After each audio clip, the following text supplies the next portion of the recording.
Hi, Nick Biron from 360 Insights. And in today's video, I wanted to really break down the anatomy of a failing campaign or a failed campaign. And it comes from kind of a real life experience that happened over the weekend that really got me thinking. And put it in perspective, it's something that I've actually seen a lot of companies run. And typically we start to see these same issues come up over and over again. It stems from organization will come up with a really great marketing idea, especially when you get into the holiday season, that is a specialty item that drives demand. And typically, for some reason, they don't have the supply chain aligned up to actually fulfill that demand. In this case, I live in New England. There's a lot of Dunkin' Donuts in New England, and it's also the Halloween season. And one of the things that Dunkin' Donuts has been putting a lot of effort from a marketing standpoint is these specialty Halloween buckets. They went on sale just a few days ago, and my wife really wanted to have one of these buckets. And essentially, she made her way out to Dunkin' Donuts early Saturday morning. And here lies the kind of the issue. So she went to the first Dunkin' Donuts about 8 o'clock, not too early, not too late. And the first Dunkin' Donuts actually had the buckets in stock, but they didn't actually have many flavors. They actually had only one flavor of Munchkins in place, pumpkin spice. And these buckets actually require 50 Munchkins, and she did not want to have 50 pumpkin spice munchkins, excuse me. So naturally, and because here in New England, Dunkin' Donuts are pretty much on every corner, she went to a new one. This store actually didn't have any munchkins at all. So they had the buckets, no munchkins. And it really got me thinking. One thing that Dunkin' actually did well that a lot of companies don't is typically when they run these big specials, they run out of the specialty item. Typically, it's like a quick run on that item, and they sell it almost instantly. And in this case, they actually had enough buckets. What they didn't have is enough munchkins. And it got me thinking a couple things. One is, what a missed revenue opportunity. Literally, they just came out, and on Saturday at roughly 8 a.m., two locations were already sold out of munchkins, or pretty much sold out of munchkins. And it made me think about, well, if it's only two locations, I guarantee you it's a significantly more locations. Is it all of them? Is the large majority of them?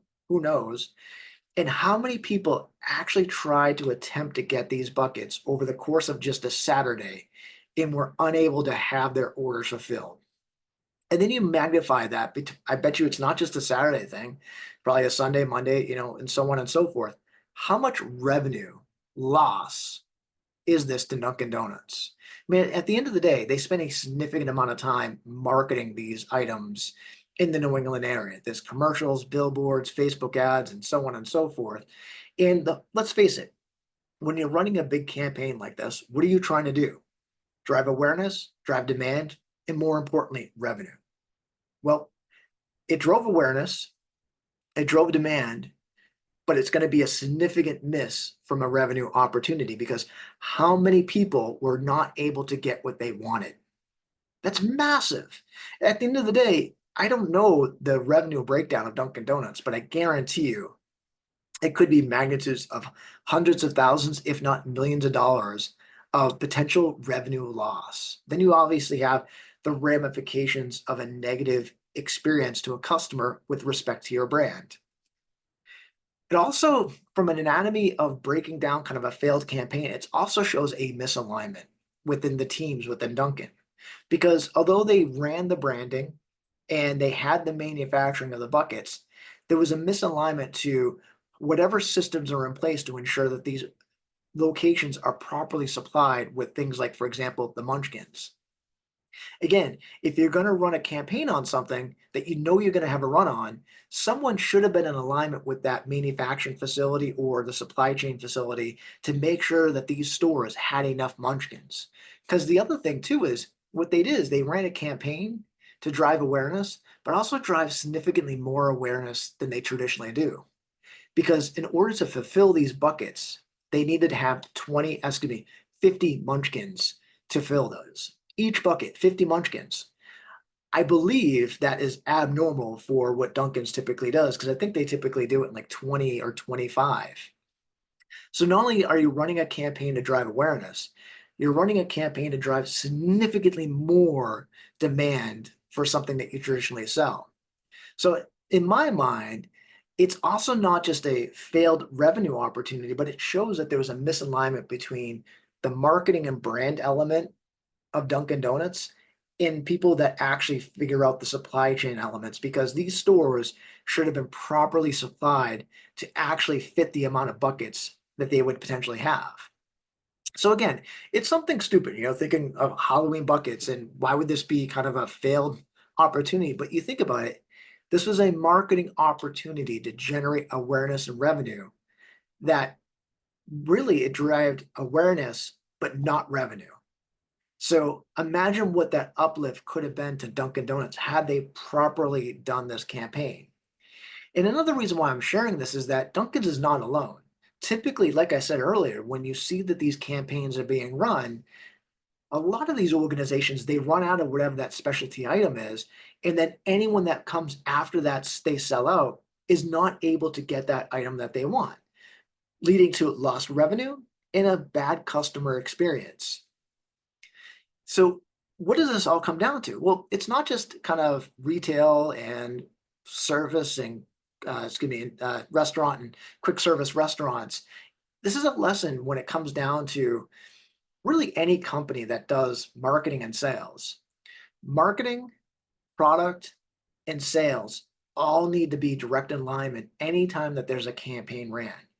Marketing needs to convey that to product and making sure that the product is properly set up and set up for the expectations of what marketing is actually marketing out there. Sales need to understand how marketing is going to market around that messaging, so ensure that they're properly aligned to that they can address questions for it, that they can help address the supply and demand aspect of that. So at the end of the day, although again, Dunkin' Donuts, a little bucket, it's kind of sounds a little silly, but the reality is that especially with the Dunkin' Donuts, you think of like the orders of magnitude of how many of them are, especially here in the New England area, and the fact that they sold out so early in the morning of actual munchkin, excuse me. How much lost revenue did they actually lose based upon the fact that they just didn't simply have enough munchkins in stock? So anyway, I wanted to share it because I think this is a great example of something that I see happen constantly. I see it happen a lot in kind of the B2C world where they market something and don't have the correct supply chain set up, then unable to fulfill orders as the demand comes in. Um, but there's also cues that you can take in kind of the B2B world as well, because let's face it, there's a lot of silos when it comes to the different line of businesses and departments within these organizations. So anyway, again, a great example that I wanted to share. Curious to if anyone else has experienced anything like this, and if you have any short stories to share, I'd love to hear them. And thank you again. I hope you have a great day, and thank you for taking the time to watch this video.